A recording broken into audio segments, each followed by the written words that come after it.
Ssaabasumba w'essaza ery'eggulu akubirizza abakulembeze bulijjo okwogera ebigambo ebitakuma muliro mu bantu. Abyogedde akulembeddemu okusaba ku lutikko y'omutukuvu Joseph eggulu. Ssaabasumba w'essaza ly'eggulu John Baptist Odama asabye abakulembeze balekeraawo okwogera ebigambo ebikuma abantu omuliro. Ono avumiridde okuttibwa kw'abantu okukolebwa ebitongole by'ebyokwerinda naddala mu biseera eby'okunoonya akalulu.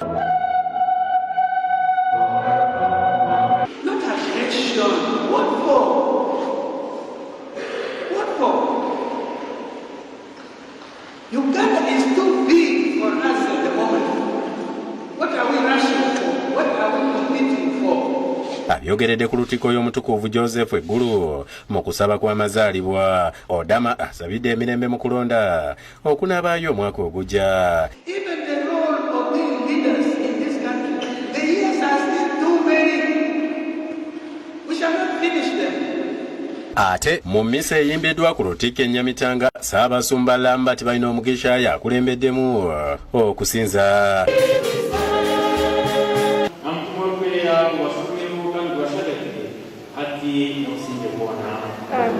Asabye abakkiriza okukuza abaana mu ddiini. Ono era akuliddemu okubatiza abaana n'asaba abazadde babakuze nga batya Katonda. Obulokozi mu zina lya Kristo Mutonzi wiitu apamye n'amaanyi weekomerera kutegeka okusinja n'okusinja. Ye Joseph Kabuleta omu ku bavuganya ku bwa pulezidenti asabidde ku kereziya ya Roadhouse Bujumbura Hoima kukulembeddwamu omusumba w'essaza lino Vincent Kirabamooti asabye abantu okuba n'emirembe.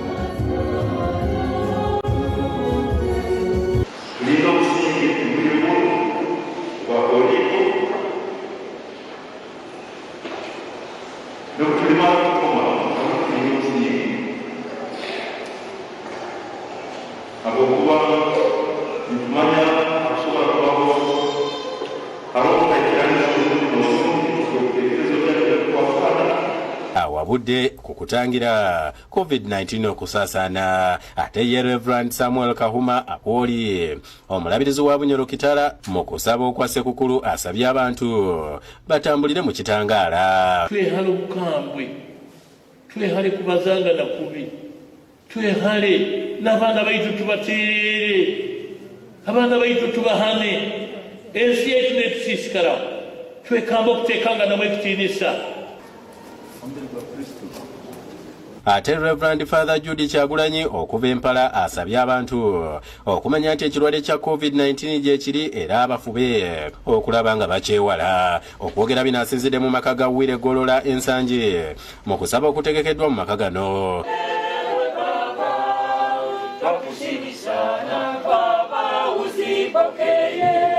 Tusabire ensi yaffe emirembe, ekiseera kino kikulimu ekyokulonda kireke kutwala bulamu bw'abantu. Yegolola Wire akubiriza abantu okuba abeegendereza eri ekirwadde kya COVID-19 kubanga kitabuse. COVID byatuzinda omwaka guno, kituzinze nnyo bannaffe bangi bagenze, naye ffe Katonda tetulina kye twamusasula nti ogira kyatulekawo.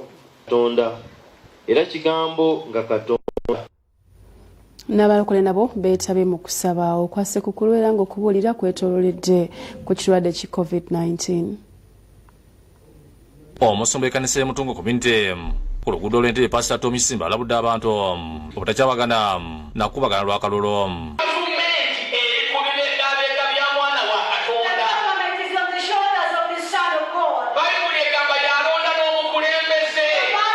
Asizidde n'akubiriza Bannayuganda okubeera bakaka mbewale ebikulu ebyeko abyogedde mu kusaba okw'amazaalibwa okubadde ku kkanisa ye.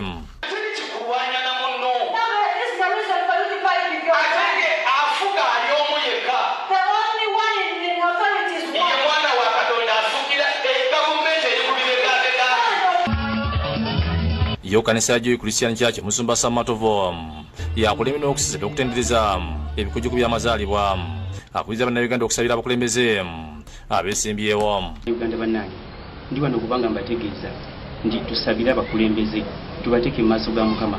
Bayibuli egamba nti omukulembeze omulungi ava eri Katonda. Abakulembeze abaliwo kati n'abagenda okujja oba abagenda okuddako bonna bava eri Katonda. N'omusumba David Mukisa kuli emirimu okusaba okubadde kanisa ye eya Triple Blessing Church esangibwa e Namulanda. Ono abasabye bulijjo okuwala ebikolwa eby'okukyamunkirira. Don't be excited beyond. Olunaku lwosazeewo okusanyuka weekweke n'okuva mu public. Osanyuka na famire yo yokka nga tebuli muntu agenda kukola bubi, because people uses this excitement time and they take advantage of you.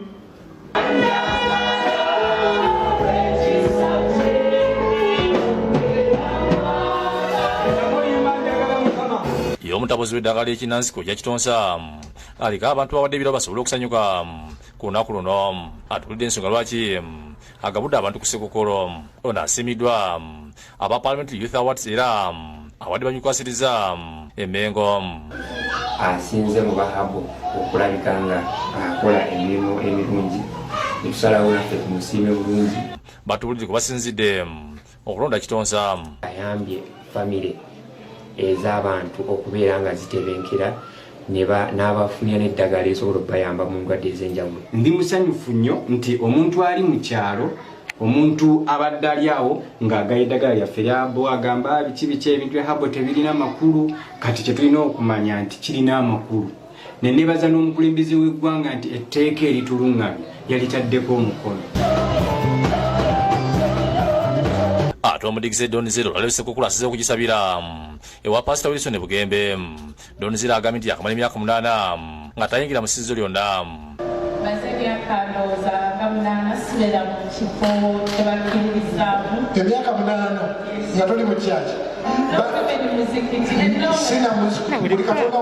Asabye Mukama mu obulamu akuze abaana be babiri ekyokulabirako. Mukama yampa aba family kintu kyamaanyi nnyo kubasinga nalisizadde singa ndi ku street out there, but abaana bange bankiipiize together okukola ennyo okubeera omuvumu tewali kinzira mu mbeera kasita family yange. Ye Bugembe asibye abantu okwongera okunyirira Katonda.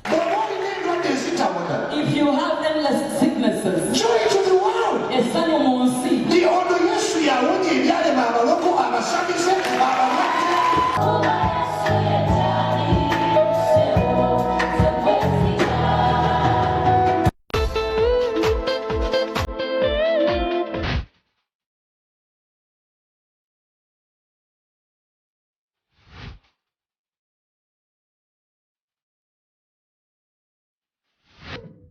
Nga tugenzeeko mu nsiike ey'ebyemizannyo atendeka abakwasi ba ggoolo ku ttiimu y'eggwanga ey'omupiira ogw'ebigere ya The Cranes Fred Kajoba agobeddwa mu nkambi olw'okulemererwa okugoberera amateeka agatangira okusaasaanya ekirwadde ki COVID-19.